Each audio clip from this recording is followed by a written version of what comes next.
ప్రభునందు ప్రియమైన దేవుని బిడ్డారా, ప్రభువైన యేసు నామమున మీకు శుభములు. జీవముగల దేవుని కృపావర్షం మీపై సమృద్ధిగా కురియునుగాక.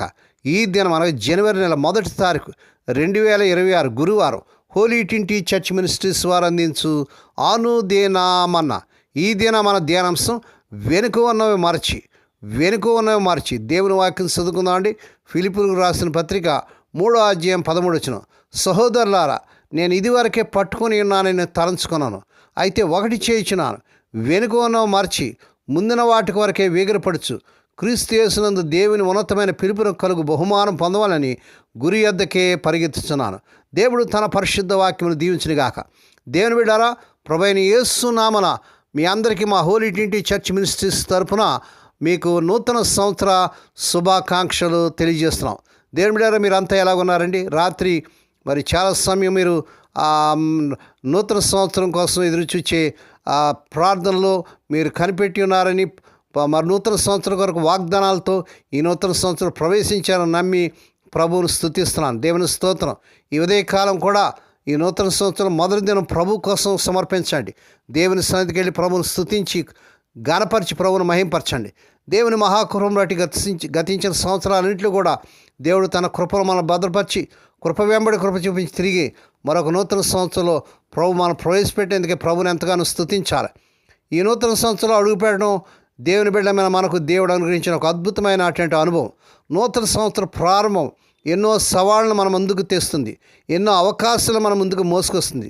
గత వైఫల్యాలను మళ్ళీ ప్రయత్నించేందుకు, గత ఓటములలో జయం పొందేందుకు, గతంలో చేయలేని వాటిని దిగ్విజయంగా పూర్తి చేసేందుకు, గతంలో నిరుత్సాహపడిన విషయాలను నూతన ఉత్సాహంతో తిరిగి చేపట్టేందుకు నూతన సంవత్సరం మనకొక అద్భుతమైన అవకాశం.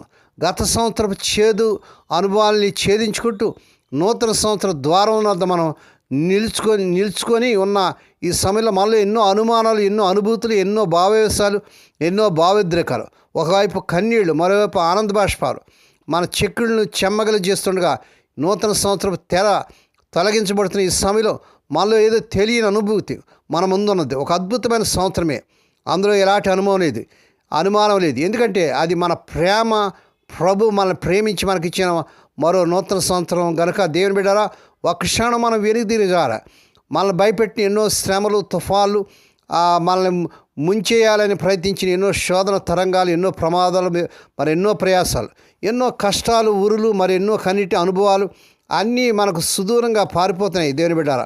కానీ వాటన్నిటి తప్పిస్తూ ప్రభు మనల్ని ముందుకు నడిపిస్తున్నాడు. కాబట్టి కేవలం సర్వోదయ దేవుని కృపే అని మనం దేవుని స్తుతించాలి. ఆ కృప ఇక ముందు కూడా మనల్ని నడిపించేందుకు మన ముందు చేతులు చాచి ఉంచాడు మన ప్రియ ప్రభు. దేవునికి స్తోత్రం కలుగును గాక. దేవుని బిడ్డ, మరి గత సంవత్సరంలో ఉన్నటువంటి మన ప్రియులు ఈ సంవత్సరంలో లేనటువంటి వేదన, దుఃఖం ఎంతగానో ఉంటుంది. అయినప్పటికీ ఒక దినాన మన ప్రియులు మనం చూస్తామనేటువంటి గొప్ప నిరీక్షణ ప్రియ ప్రభు మనకు దయచేశాడు. అందుని బట్టి మనం ప్రభును స్తుతించాలి. దేవుని బిడ్డ, ఈ దినం మన దేవుడు మీ కొరకే చేస్తున్నాడు అనేటువంటి ఆనందంతో ప్రభును స్తుతించాలి. మరి యెహోవా మన కాపరి, మనకు లేమి కలుగుదని కీర్తన గ్రంథం 23వ కీర్తన మనం చూస్తాం. ఈ నూతన సంవత్సరంలో ఆయన మీ జీవితంలో నూతన కార్యాలు చేయబోతున్నాడు. ఈనాటి నుండి ఒక కాపరి వలె ప్రియ ప్రభు మిమ్మను తన భుజాల మీద మోయిన ఒక మంచి కాపరిగా, ఒక గొప్ప కాపరిగా తన గొర్రెల్ని ఎంతో జాగ్రత్తగా చూసుకొను.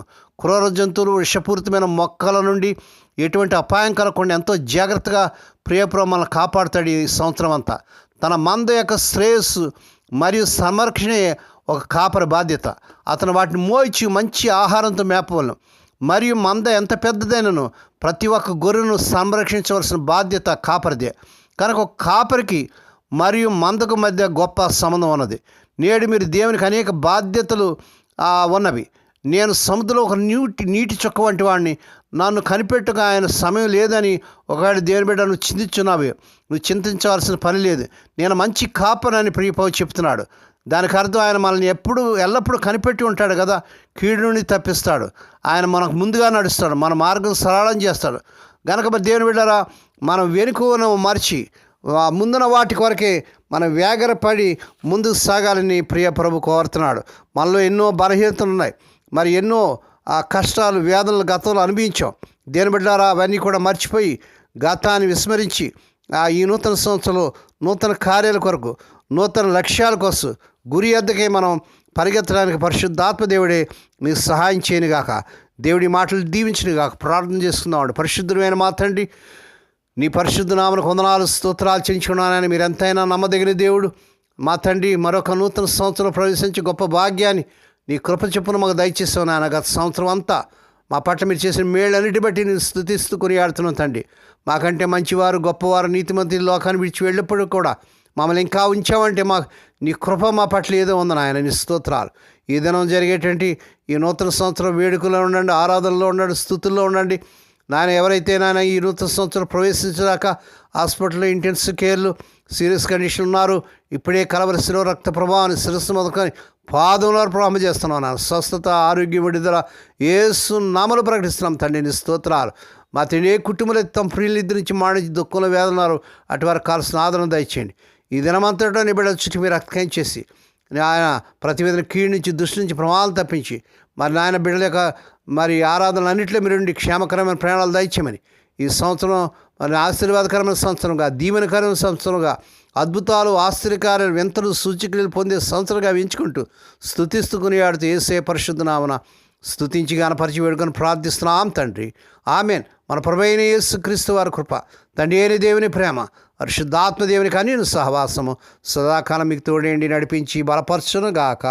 ఆమేన్.